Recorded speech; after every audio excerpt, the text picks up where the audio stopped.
Hello, welcome to Physics with Chris, an online physics class. This question was sent to us from one of our subscribers on YouTube on velocity time graph. Let's solve it together and see what the solution will be. A car runs at a constant speed of 15 meters per second for 300 seconds and then accelerates uniformly to a speed of 25 meters per second over a period of 20 seconds. This speed is maintained for 300 seconds before the car is brought to rest with uniform deceleration in 30 seconds. Draw a velocity time graph to represent the journey described above.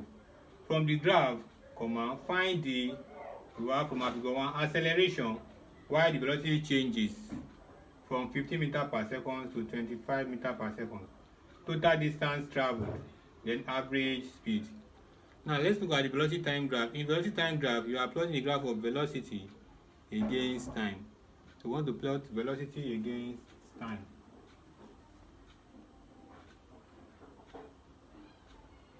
So you have velocity here in meter per second against time in seconds, and this is the origin. Since the vehicle did not start from rest, the vehicle runs at a constant speed of 15 meters per second. So let's assume this is the speed 15 meters for 300 seconds. I will trace this place to the time. And then accelerates now, moves up.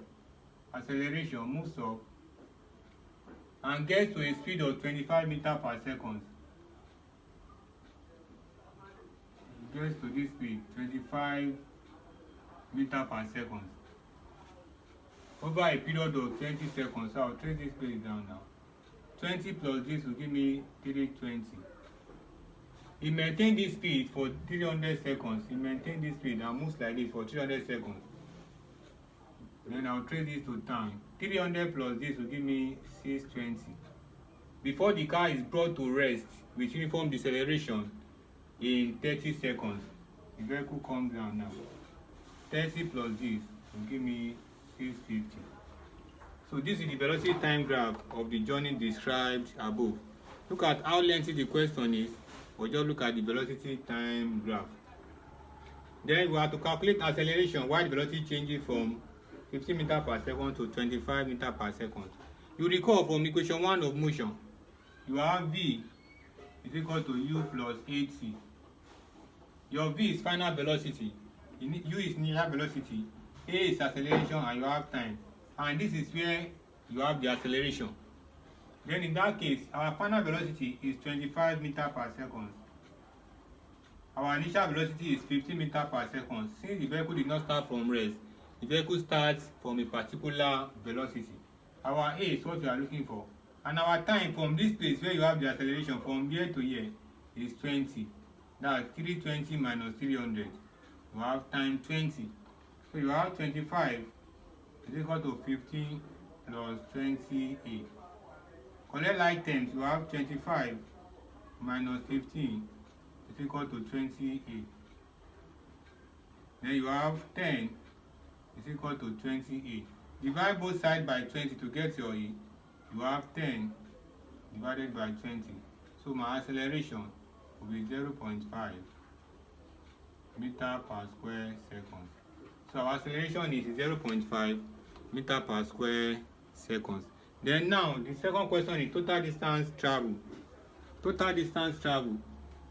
Let's solve this one here. Since you already have the question, and you can see, go back to it, rewind the question, rewind the video and go back to the question. So total distance cover. To find our total distance cover, we need to find the area under the velocity time graph of different shapes under the velocity time graph. The area of the different shapes under the velocity time graph. This first one is rectangle. The second one is trapezium. You have rectangle again and triangle.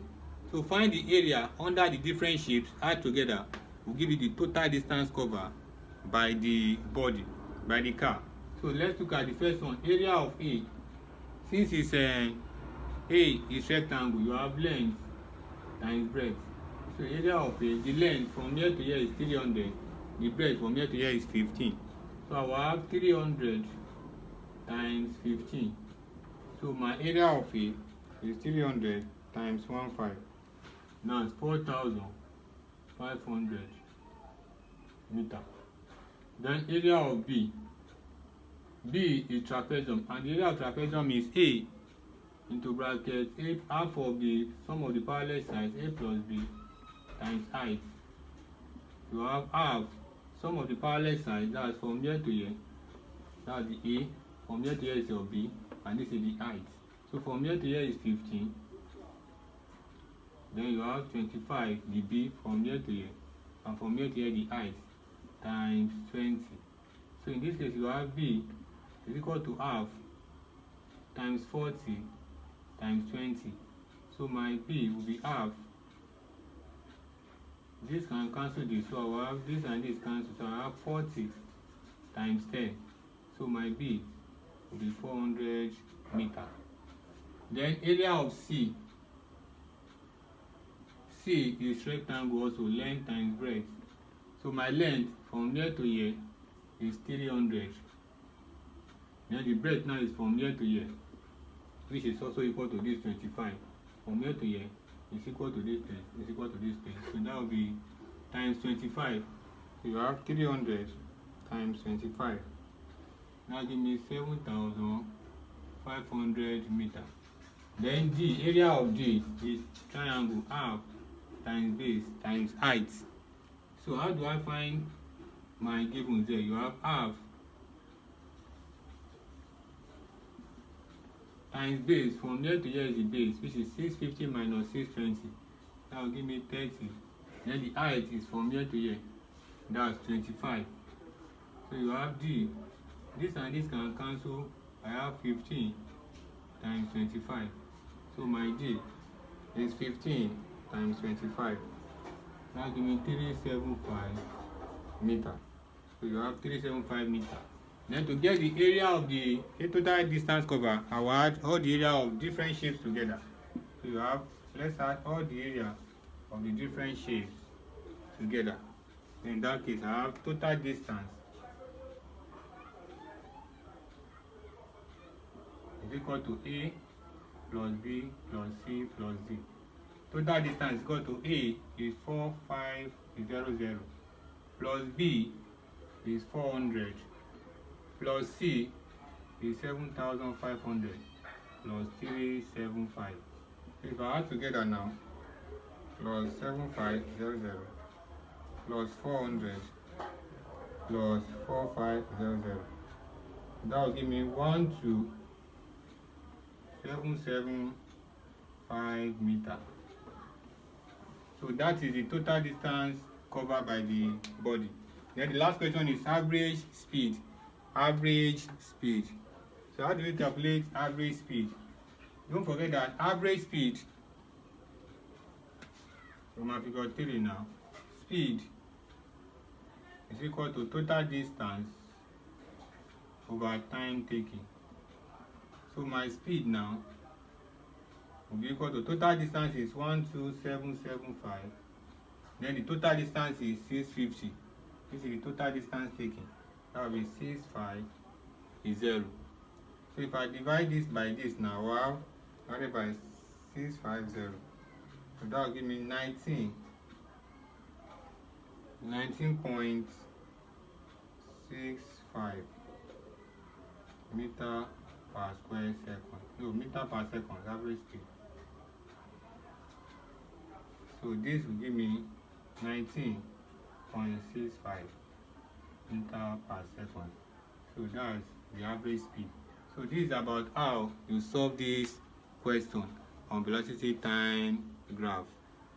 So if you have any question, you can put it in our comment section also. We'll make a video and drop it. And if you have not subscribed, please subscribe to our YouTube channel at Physics with Chris. Subscribe and turn the notification button on for more exciting topics on physics. Bye.